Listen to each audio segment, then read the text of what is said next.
Bonjour à tous, bienvenue dans cette nouvelle Open the Boîte en compagnie de Morgan. Salut. Aujourd'hui on va vous présenter Naga Raja, c'est le prochain jeu de joueurs chez Hurricane. C'est un jeu de Bruno Catala et Théo Rivière, illustré par le magnifique Vincent Dutray. Ça dure 30 minutes, c'est pour 2 joueurs, c'est à partir de 9 ans.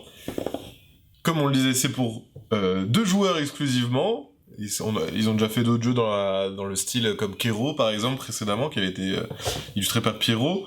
Là, on est encore dans un jeu de confrontation pour 2 joueurs avec beaucoup de matos et un jeu de toute beauté. On a une petite feuille, un petit fascicule commode qui vous explique comment ranger la boîte une fois que vous aurez tout dépunché.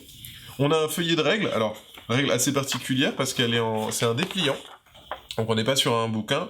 On a vraiment une grosse mise en place comme vous pouvez le voir devant. Et derrière les explications donc du jeu et des différents pouvoirs. Donc la règle finalement elle est assez simple, très vite assimilé. Dans le jeu, on va devoir récupérer des petits trésors. Donc, hop, chacun a ses trésors, associés à sa couleur, dont 3 reliques maudites qui rapportent plein de points, mais si vous récupérez et révélez les 3 reliques maudites, vous avez directement perdu, donc c'est pas top. C'est bien d'en avoir un petit peu, mais pas trop, faut pas être trop gourmand. Ici, on va avoir les différentes tuiles, donc ça va être les routes, en fait.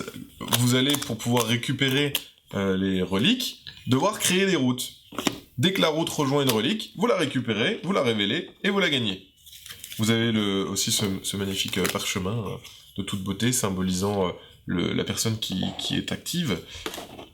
Ici, on a encore d'autres tuiles pour des routes, et on a aussi tous des jokers, des petits éléments de jeu qu'on va récupérer et qui vont vous donner soit des points de victoire, soit des bonus en cours de partie. C'est des petits jetons comme ça qu'on récupère. On va vous montrer donc déjà un très joli thermo avec un petit dragon ou je ne sais pas quoi, magnifiquement sculpté. Chaque joueur a son petit plateau. Donc je vais vous montrer, je vais mettre ça de côté. Regardez comme il est beau le thermo. Donc après ce qui est chouette c'est qu'une fois que vous avez fait toute la mise, tout dépunché, etc., vous pouvez tout mettre proprement dans la boîte, c'est vraiment bien fait.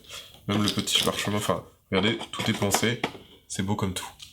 Voilà, donc un très joli thermo. Donc je vais le mettre de côté pour vous montrer. Donc chaque joueur aura ce petit plateau. Et je vous l'ai montré, il y a différentes reliques qu'il faudra récupérer. On va les mettre cachées. Et on va les mettre tout autour de son plateau, ici comme ça. L'idée, c'est qu'ensuite, on va faire des mises pour essayer de récupérer ces tuiles-là, routes, pour pouvoir relier les reliques. Donc si par exemple, tac, je relie ici, j'ai fait une liaison, hop, je gagne la relique, 3 points. Génial. Par contre, il faut faire attention, parce que comme je vous l'ai dit, si vous révélez 3 reliques comme celle-ci, les reliques maudites, vous perdez la partie et c'est votre adversaire qui gagne. Donc il y a quand même un petit souci il va falloir prendre les bonnes routes, parce que si on récupère les mauvaises, on peut des fois avoir des mauvaises surprises. Comment ça va se jouer? On va avoir ces magnifiques petits dés, un petit peu atypiques quand même, hein, ces petits bâtons là. On va regarder comme c'est de toute beauté. Ils ont des petits points dessus. Et en fait, pour savoir qui va récupérer la tuile, donc il y aura une tuile qui sera disponible, et pour savoir qui va la récupérer, on va lancer ces petits dés-là. En fonction du nombre de points que vous avez, celui qui a le plus de points va gagner la tuile. Mais bien évidemment, il y a aussi des petits symboles ici, qui vont vous permettre d'activer des pouvoirs. Comment ça va se passer? C'est grâce à ces cartes. Alors d'ailleurs, là, on n'a pas vu la 3e taille de tuile. Donc ça, je vais vous le mettre. Hop.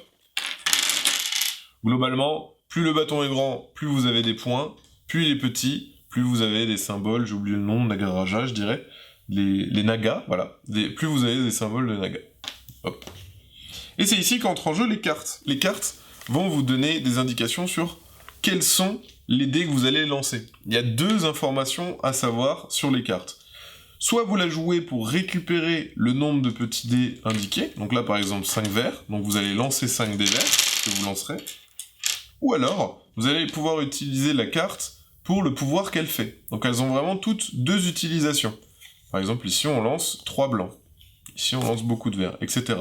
Donc il y a vraiment beaucoup de cartes avec différentes possibilités de lancer des dés, mais après aussi avec des pouvoirs qui vont soit se déclencher grâce aux nagas qui apparaissent sur les dés, ou qui vont faire des petits effets pour aller embêter votre adversaire.